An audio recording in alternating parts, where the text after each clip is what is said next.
নমস্কার, আমার নাম সঙ্গীতা গুপ্ত। এই বছর সবচেয়ে খারাপ মার্কেটিং করা যে হীরা মান্ডি, যে কখন আসলো কখন চলে গেল কেউ জানতেই পারলাম না।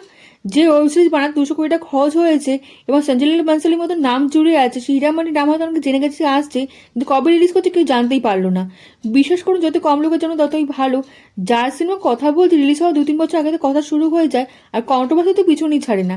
পাবলিসিটি ফ্রিতে হয়ে যায় এর জন্য বানসালি ওয়েব সিরিজ রিলিজ করছে, তাও আবার নিঃশব্দে রিলিজ করেছে সবচেয়ে বড় ওটিটি প্ল্যাটফর্মে। তাহলে ডাল মে কুছ কালা নেই তো, নাকি ডালটাই পুরো কালা?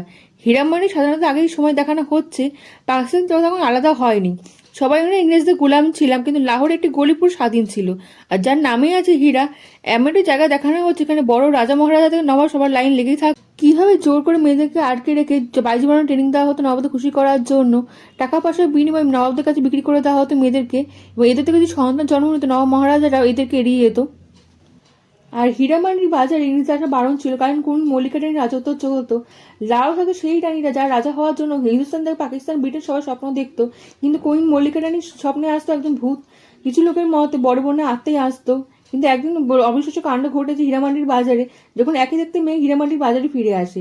কবর থেকে উঠে আসলো নাকি? ভয় পাবেন না, কোনো হরার শো নয়, লাভ স্টোরি দেখতে পাবেন। লাভ স্টোরি বলে বেশি ভালো হবে। লাভ স্টোরির সঙ্গে এক্সট্রা এখনও দেখানো হবে। হীরামান্ডি কোনো ফ্যামিলি শো কিনা এখন বুঝতে পারছি না। হীরামান্ডির সম্পর্কে একটা বলতে পারি যে পথে পরিবার, পথ থেকে প্যার, তার মাঝে হচ্ছে ওয়ার্ল্ড ওয়ার। আর সাজগোজ নাচ গান থেকে ভুলে যাবে না, হীরামান্ডি কোনো ফ্যাশন শো নয়, বদল গল্প দেখানো হবে। বদলে কার উপর নেবে, কে বদলে নেবে এখনই বলতে পারছি না। হীরামান্ডি একটা গল্প নেই, গল্পভিত আরো গল্প, গল্পভিত আরো গল্প, কিন্তু কোনো গল্প আপনার ভালো লাগবে না। সঞ্জয় লীলা বানসালির সিনেমা একদিকে, ওয়েব সিরিজ একদিকে। Set design, costume design, backdrop design, ঝাড়বাতি এত সুন্দরভাবে দেখানো হয়েছে, প্রতিটি সিন দেখে মনে হয় পেন্টিং দেখছি। এখনটা ওয়েব সিরিজ বানানো হয়েছে, কিন্তু এন্ডিং কি হবে শুরু 7-8 মিনিট দেখেই আপনি বুঝতে পেরে যাবেন।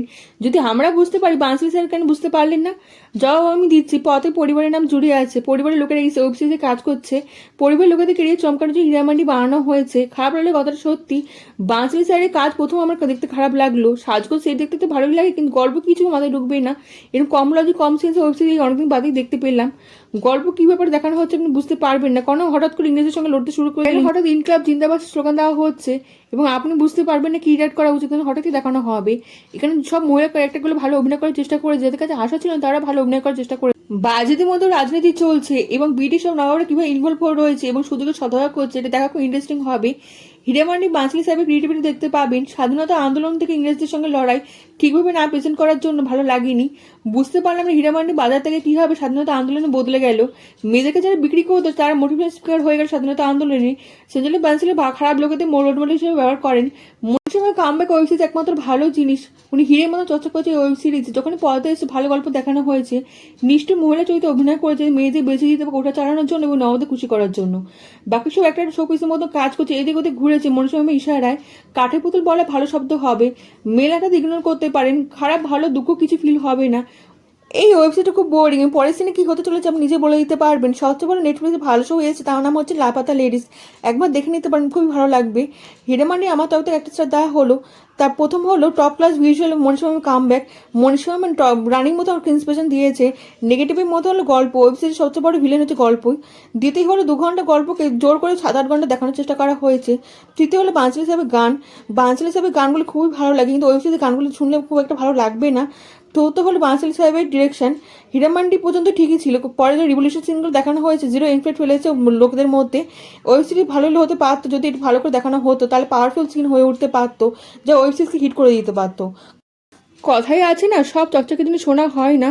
যদিও একবার দেখে নিতে পারেন পরিবারের সঙ্গে, খুব একটা খারাপ লাগবে না। একই নামে ফেসবুক ও ইনস্টাগ্রামে দুটি জায়গায় আমার এই চ্যানেলটি আছে, লাইক ও ফলো করে দেবেন প্লিজ। কেমন লাগলো ভিডিওটা কমেন্টের মাধ্যমে জানান, আপনার কমেন্ট আমার কাছে অনেক মূল্যবান। আপনি লাইক ও সাবস্ক্রাইব করে দেবেন এবং দেশ বিদেশের বন্ধুর সঙ্গে ছড়িয়ে দেবেন। দেখা হচ্ছে পরবর্তী ভিডিওতে, ভালো থাকবেন।